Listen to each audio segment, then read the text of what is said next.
Good morning, everyone. Welcome to my channel Originative Science. Today I am going to discuss NCERT Class 8, Chapter number 4, that is Materials, Metals and Non-Metals. Okay, so let's start the topic. So, you see so many objects around yourself like copper, aluminium, iron, zinc, silver, gold. There are so many materials around you. Okay तो आप उनमें देखते होंगे कुछ बहुत soft होते हैं, कुछ बहुत हार्ड होते हैं, है ना. Some of them are very hard and some of them are very soft. Okay, so अगर आपको डिफ्रेंशिएट करना है मेटल्स एंड नॉन मेटल्स में, तो आप कैसे डिफ्रेंशिएट करोगे मेटल्स एंड नॉन मेटल्स को. सो जो मेटल्स और नॉन मेटल्स होते हैं, हम उन्हें डिफ्रेंशिएट कर सकते हैं by their physical and chemical properties. हम उनको उनकी केमिकल एंड फिजिकल प्रॉपर्टीज से डिफ्रेंशिएट कर सकते हैं. How? As you know physical properties you understand, right?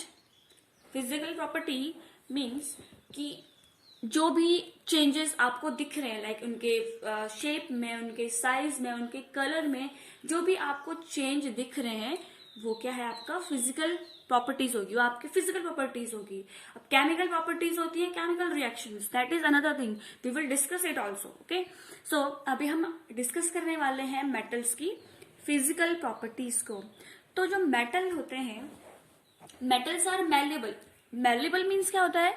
The property of metal by which they can be beaten into thin sheets is called malleability. तो malleability होती है कि हम metals को क्या कर सकते हैं, बीट करने के बाद हम उन्हें एकदम थिन शीट्स में कन्वर्ट कर सकते हैं. आपने देखा होगा एल्युमिनियम फॉइल. एल्युमिनियम फॉइल भी क्या है? एक थिन शीट है जिसको हमने क्या मेटल को बीट कर करके बनाया है, उसको बिल्कुल पतली शीट बनाई है. ठीक है, हमने मेटल के बॉक्सेस देखे हैं. जब मेटल को हम बॉक्स बनाते हैं उससे पहले आपने देखा होगा मेटल की एकदम प्लेन शीट होती है ना. तो वो जो शीट है वो किससे बनाई गई है? मेटल को बीट कर करके बनाई गई है. तो मतलब कि वो जो प्रॉपर्टी होती है मेटल की, वो क्या है? मेलेबिलिटी है. कि हम मेलेबिलिटी की जो प्रॉपर्टी है उसमें क्या होता है कि उस प्रॉपर्टी से हम मेटल को बिल्कुल थिन शीट्स में चेंज कर सकते हैं. Okay, so malleability is the property of metal by which they can be beaten into thin sheets is called malleability. Okay, यहां तक समझ में आया? अब हम बात करते हैं नॉन मेटल्स की. तो जो नॉन मेटल्स होते हैं वो मेलेबिलिटी शो नहीं करते हैं. ओके, हम उनको बीट करके थिन शीट्स में कन्वर्ट नहीं कर सकते हैं. ओके, तो नेक्स्ट है आपका ductility. Ductility is the property by which we can draw metals into wires. Okay, हम जिस प्रॉपर्टी से हम मेटल को वायर में कन्वर्ट कर सकते हैं. अब don't get confuse between malleability and ductility. Malleability होती है आपकी जब हम मेटल को बीट करके थिन शीट्स में कन्वर्ट कर रहे हैं. ओके, लेकिन डक्टिलिटी है वो प्रॉपर्टी है जिसमें हम मेटल को क्या कर रहे हैं? वायर्स में कन्वर्ट कर रहे हैं. वायर्स, आपने इलेक्ट्रिक वायर्स देखी होंगी, कॉपर वायर देखेंगे, जो आपके घरों में जो वायर्स लगी हुई हैं, है ना, उनमें क्या है? अंदर जो आपके मेटल्स हैं जिससे क्या हो रहा है? इलेक्ट्रिसिटी पास हो रही है. ठीक है, सो that property is your ductility. कौन सी प्रॉपर्टी है? डक्टिलिटी. डक्टिलिटी क्या है? The property of metal by which it can be drawn into wires is called ductility. Okay, but जो नॉन मेटल्स होते हैं, नॉन मेटल्स क्या नहीं होते? डक्टाइल नहीं होते. हम नॉन मेटल्स को वायर्स में कन्वर्ट नहीं कर सकते हैं. ठीक है, फिर आता है आपका सोनोरस. सोनोरस क्या होता है? सोनोरस मीन्स कि जब भी हम क्या करते हैं, मेटल्स को जब बीट करते हैं तो उनसे एक साउंड प्रोड्यूस होती है. ठीक है, उस साउंड को the metal produces ringing sound on beating, so they are sonorous. Metal क्या करते हैं? साउंड प्रोड्यूस करते हैं on beating, so that property of metal is sonorous. ठीक है, उस प्रॉपर्टी को हम बोलते हैं सोनोरस.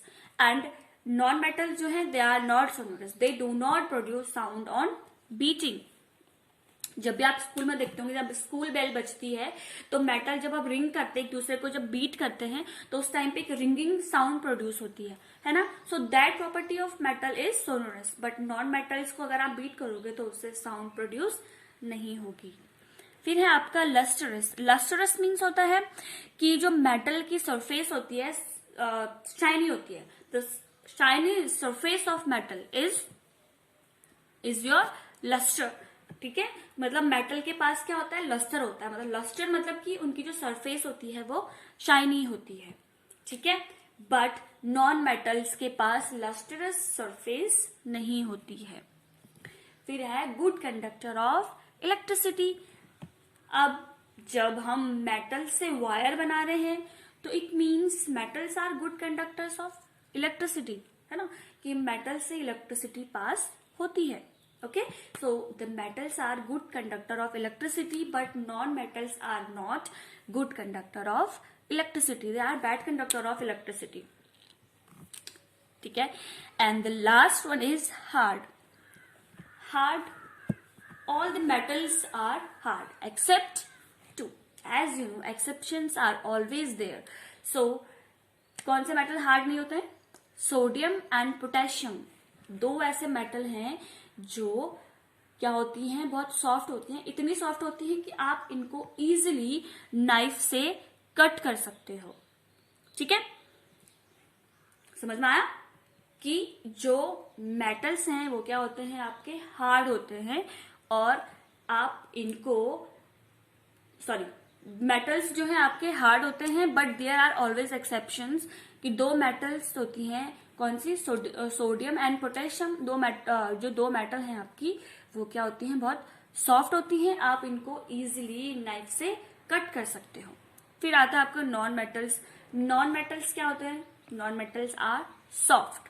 ठीक है, बट एक जो मेटल होता है आपका मरकरी, वो रूम टेम्परेचर पे हमेशा लिक्विड स्टेट में मिलता है। कौन से स्टेट में मिलता है, लिक्विड स्टेट में मिलता है।